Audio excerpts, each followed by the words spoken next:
NBC7's Nightly Check-In is sponsored by Bill Howe Plumbing, Heating and Air, Flood and Restoration. We know how. It is day 2 of being off California's watch list, but San Diegans still don't have any guidance from the state about exactly what that means. Now, guidance may not come until next week. Thanks for joining us for the Nightly Check-In. I'm Mark Mullen. So today, county leaders say they should be getting more direction from the governor about how this will impact indoor operations at businesses this week. Then they will be able to share it with us next week. Getting off the watch list also means a 14-day countdown has started. If San Diego County stays off the watch list for 12 more consecutive days, then schools will have the choice about whether or not they want to open for in-person instruction. But for business owners with whom we spoke, they say they're still waiting to figure out what's going to happen next. The rules are so unfair when you've told somebody you can't make a living. Sort of like playing a video game and you don't know how to get to the next level. When asked about why guidance is not coming right away, County Supervisor Nathan FLETCHER says they are likely taking time to get things right, talking about the state. When the state initially gave counties local control, everyone opened too many things up too quickly, he says, which is why we saw the spike in cases and more restrictions. While people continue to push for the county to reopen, one COVID-19 survivor fears rushing to rescind stay-at-home orders will unleash a new wave of infections. JENNICA says she doesn't want to invoke fear, but she doesn't want others to go through what she is still experiencing. Check my temperature. I have a blood pressure machine, acetaminophen, and I actually got heart medication recently, which I'm terrified to take. I'm only 33 and I have all of these medications. JENNICA says she still struggles with the lingering effects left behind by coronavirus that struck her in April. Today, we also heard from other recovered COVID-19 patients who say they struggle with a lot of unexplained consequences of the virus that doctors can't yet figure out. Right now, there are a lot of folks worried that opening up could lead to crowded areas where people are not socially distancing and therefore put them and others at risk. Now to the latest numbers. Our daily positivity rate is 3%. That is good. That is 214 new cases out of more than 6,700 tests.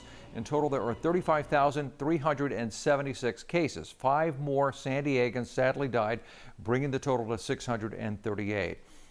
As you know, temperatures continue to soar across the county, but thankfully, at least some new cool zones are opening up for folks who need it. Due to the pandemic, the city of Escondido only has one cool zone open at the East Valley Community Center.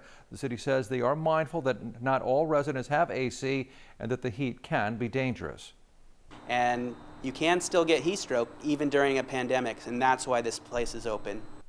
The county's cool zones are open Mondays through Fridays and close at 5 p.m. Head to our website, NBC7.com, for a full list around the county.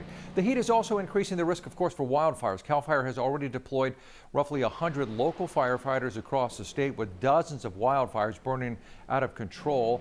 Right now, California is under a state of emergency. If there is an immediate threat here in San Diego, CAL FIRE says they do have enough crews standing by and ready. But Northern California right now is getting the worst of it at the moment. Let's check in with Dagmar with when this heat may finally let up.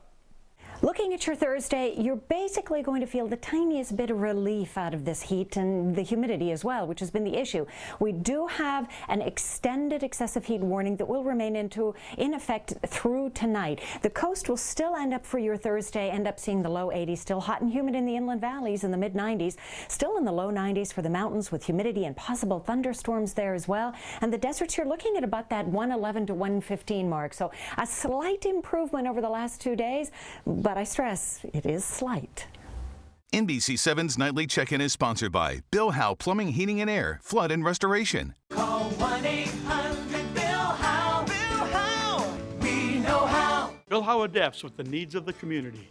That's why we offer virtual estimates, a safe and easy alternative for in-home estimates on repairs for plumbing, heating and air, and flood services. Because we know how.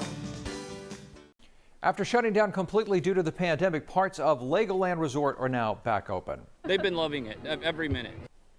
One of the coolest parts of LEGOLAND, MINILAND, is now back open, hand sanitizer and all. You could come here, walk a mini Las Vegas Strip, check out all of the amazing LEGO models. It's a great opportunity for families that are just looking to get out of the house.